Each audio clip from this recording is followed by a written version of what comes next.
Hi folks, welcome back to the Horde. So, it's about noon. Remember, we're still an hour off. It is April 7th, Monday, about 8 degrees centigrade. Kind of an overcast sky. We're expecting some rain today. There we go. So my batteries are charging. They're not fully charged up. And 46 degrees, 47 degrees Fahrenheit there.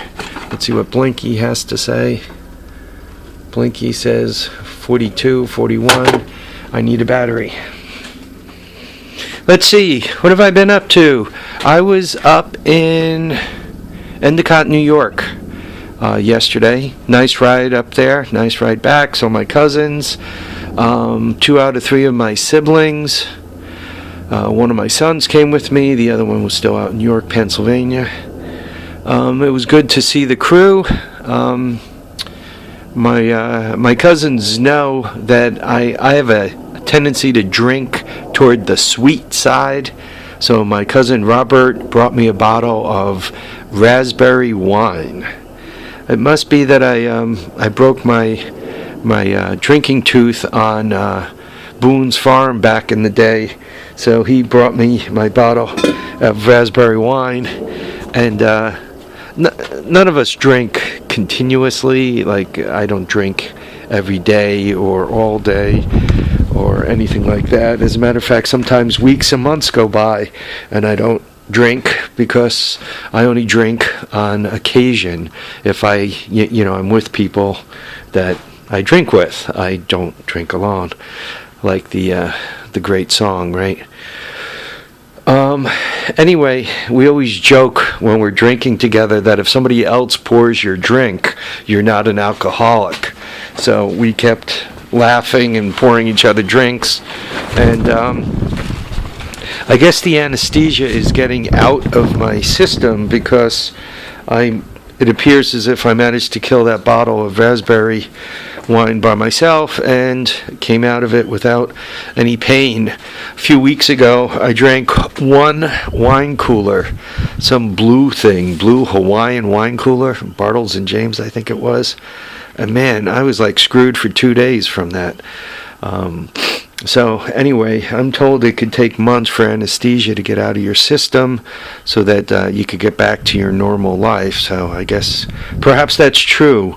For anyone who goes out there and has surgery, just realize you are now a cheap date. It will not take you much to get looped. Anyway, what am I up to? ATC Champ said, when I was riding around the golf cart, about time you got something running. And I thought about it. And, I've been fooling around with this for a long time. Way too long. But we'll blame part of it on my hip surgery. And I went to fire it up the other day, and it was doing your typical start, run for a dozen beats and stop. Give it a little starting fluid, run for a dozen beats, 2,000 dozen beats, maybe 30 seconds, stop. And it kept doing that. I'm like, what's wrong with this rig? I just put a carburetor on there. Well, I did just put a carburetor on it. Going on 5-6 months ago now. And when you get a bike and you put a carburetor on it and you don't use it for a few months, you end up with jelly in it. And if you let the carburetor completely go dry, this jelly turns into white powder. And as a matter of fact, you can kind of look in there and see how just letting it sit lets go to white powder. I'm kind of a big fan, and a lot of people don't do this, but I'm a big fan of turning off the gas and running the carburetors out. Actually turn the choke on and, gun them up. So, though they're running a little lean when you're doing that, yeah, you can see the stuff in there. Anyway, the reason why it was doing the old start and stop, as I move the carb up and down, it opens up and down the needle right here. You can see that needle open and close.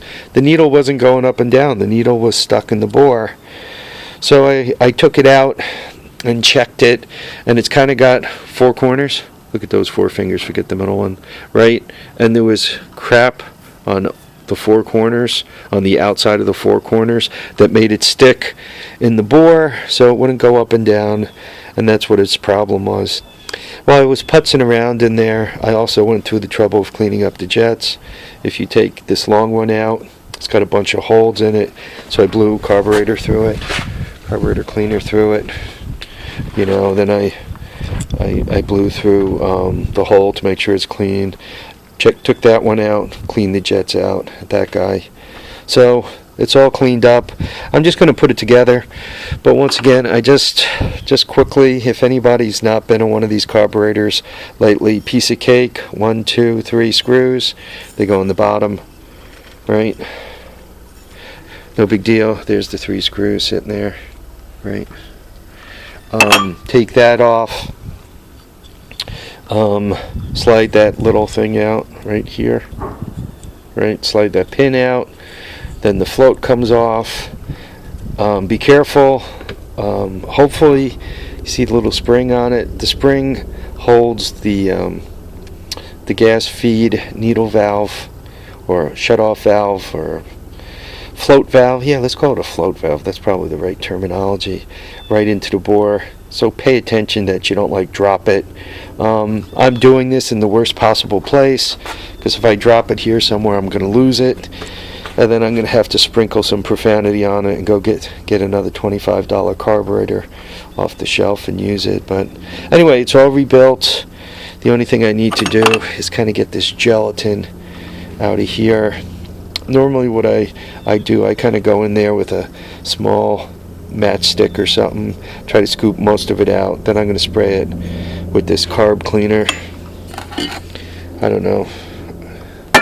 I get this crap at Odd Job Lot, whatever the hell they call it.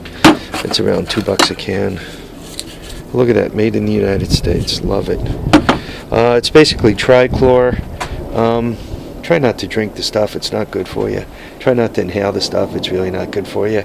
And really, try not to get it all over your hands, because it could be absorbed directly into your skin, and once it's absorbed into your skin, it goes for your liver and makes a mess. If it only happens once in a while, and you have really good genetics, it probably won't hurt you. If it happens once in a while, and for whatever reason you have a genetic affinity for causing you trouble, it will. Or, a weakened system by perhaps something else that happened. So I'm going to continue to poke at this bike. Considering ATC champ words, I want to get this running. And as a matter of fact, I want to start pushing you guys to get some of your projects running. And you guys will hear more about that as I approach my 600th video, which means, I'm approaching 500 subscribers. I'm in like 480 something, and I'm approaching my 600th video. So given that it's going to be 600 videos and 500 subscribers, I think we need a contest. And CHOX with a number, what is that, CHOX? I had a couple of suggestions, so I think we could put a little something together, something that helps get more videos onto YouTube, which is a good thing, something that's a bit of a contest, which is a good thing, and what I really like is getting them videos out there, right? Let's all learn something. So soon, guys, live, learn, and have a great time. Thanks for watching, commenting, subscribing. Don't forget to keep your feet down and your head up, and we'll catch you on the next episode of The Horde. If you got a cat, you should really put out a water bowl for it. Bye now, folks.